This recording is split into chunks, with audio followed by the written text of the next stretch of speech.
अक्सर हम लोग आर्मी, फौज और सेना के बारे में बात करते हैं। आम तौर पर इसका मतलब समझा जाता है सिपाही या फिर उनके अफसर, कर्नल, मेजर, जनरल वगैरह। लेकिन अक्सर हम भूल जाते हैं कि फौज सिर्फ इन सिपाहियों की मदद से नहीं बनती है।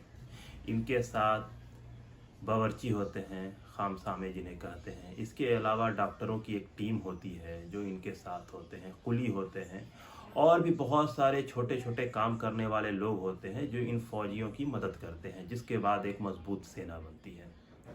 डॉक्टर में भी कई तरह के डॉक्टर होते हैं, सर्जन होते हैं, फिजिशियन होते हैं, डेंटिस्ट होते हैं। इसके अलावा चूँकि फ़ौज में जानवरों का एक बहुत बड़ा रोल रहता है, जैसे घोड़े पाले जाते हैं, ऊँट पाले जाते हैं, कुत्ते वगैरह रहते हैं। वो बीमार पड़ जाएँ तो उनकी देखभाल के लिए वेटनरी डॉक्टर को भी रखा जाता है। तो आज मैं आपके सामने एक ऐसे ही शख्स के बारे में बात करने जा रहा हूँ जो पेशे से वेटनरी डॉक्टर थे। तो पहले उन्होंने ब्रिटिश इंडियन आर्मी में अपनी सेवाएं दी। उसके बाद वो आज़ाद हिंद फौज का हिस्सा बने, यानी नेताजी सुभाष चंद्र बोस के साथी। शख्स के बारे में बात करने जा रहा हूँ, उनका नाम है डॉक्टर सैयद मोहम्मद इशाक। वो बिहार के उस समय के गया ज़िला और आज के जहानाबाद ज़िले के दौलतपुर गांव के रहने वाले थे। उनकी पैदाइश 31 जुलाई 1913 को हुई थी। उनके वालिद का नाम सैयद मोहम्मद कुदरतुल्लाह था। वो एक मजिस्ट्रेट थे। 1932 में इशाक साहब ने मैट्रिक की पढ़ाई मुकम्मल कर पटना वेटनरी कॉलेज में दाखिला लिया।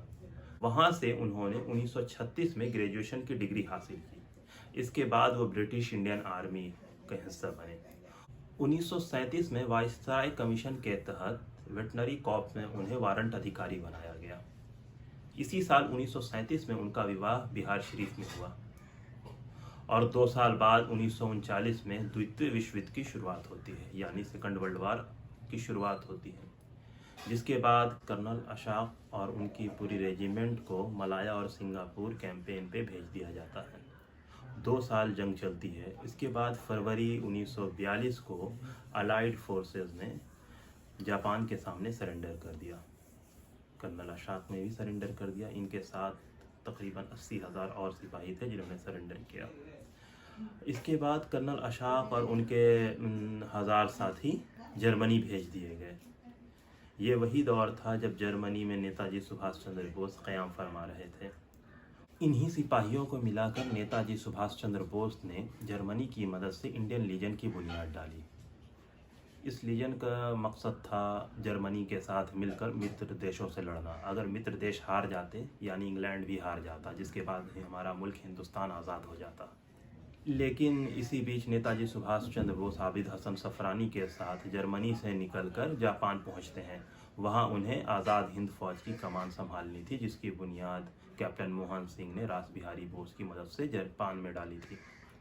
एक चीज़ और गौर करने वाली बात है, 3 महाज है जहाँ पे हिंदुस्तानी सिपाही अंग्रेज़ों के विरुद्ध लड़ रहे हैं, यानी अलाइड फोर्सेस के अगेंस्ट लड़ रहे हैं। पहला जापान है, जापान में इंडियन नेशनल आर्मी है। इसके बाद एक इंडियन लीजन है जो जर्मनी में है। इसके अलावा एक और बटालियन है जो इटली में काम कर रही है, इकबाल शादाई की क़यादत में।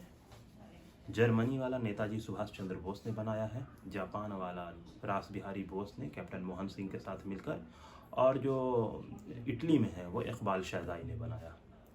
तो इन तीनों का मकसद था कि हिंदुस्तान से अंग्रेज़ों को भगाना, और ये मित्र देशों के ख़िलाफ़ लड़ रहे थे। तो इसके बाद जंगें चलती हैं, नेताजी जापान आ जाते हैं और उनके जो 1000 सिपाही हैं वो जर्मनी में ही रह जाते हैं। और 1945 में, जैसा हम लोगों को पता है, सेकंड वर्ल्ड वॉर ख़त्म होता है। तो उस वक्त कर्नल इशाक जर्मनी के पूर्वी हिस्से में मौजूद थे, जहाँ पे सोवियत फोर्सेस बहुत तेज़ी से बढ़ती हुई चली आ रही थी। तो अपने सरेंडर और गिरफ्तारी से बचने के लिए कर्नल इशाक पश्चिम की जानिब, यानी पश्चिमी जर्मनी की तरफ जाने की कोशिश कर रहे थे। और इसी बीच सितंबर 1945 में उनका सामना अमेरिकी फ़ौज से होता है, जिसके सामने उन्हें सरेंडर करना पड़ता है। और जिसके बाद अमेरिकी फ़ौजियों ने उन्हें ब्रिटिश आर्मी के हवाले कर दिया, जिसके बाद उन्हें जर्मनी से इंग्लैंड भेज दिया जाता है। फिर वो इंग्लैंड के कैद खाने में रहते हैं। 15 अगस्त 1947 को हमारा मुल्क हिंदुस्तान आज़ाद होता है। उससे पहले लाल किले में INA का, इंडियन नेशनल आर्मी का ट्रायल होता है।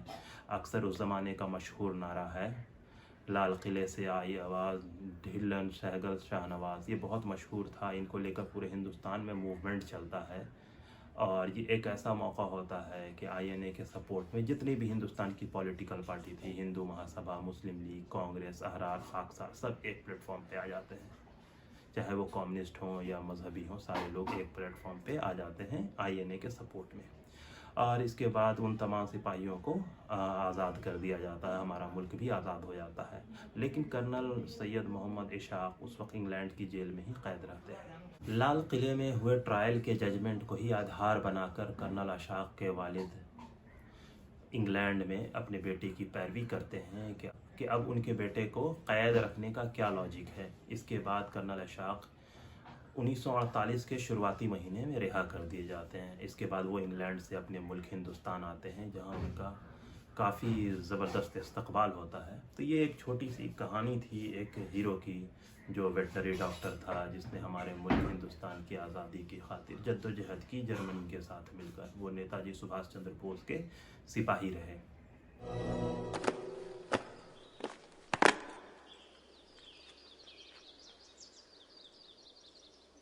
मैं ईश्वर अल्लाह वाहेगुरु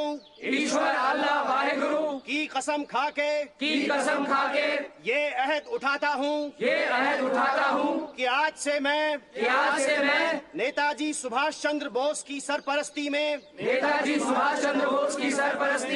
आजाद हिंद फौज के परचम तले अपने मुल्क हिंदुस्तान को आजाद कराने के लिए ही लड़ूंगा। इस कसम की रक्षा के लिए मैं अपनी जान भी कुर्बान करने को तैयार रहूंगा।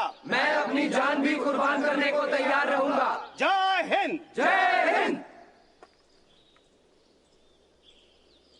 और मैं इस आजाद हिंद फौज का सेना नायक हिंदुस्तान को आजाद करने में खुद अपने सिपाहियों की अगुवाई करूंगा। जय हिंद।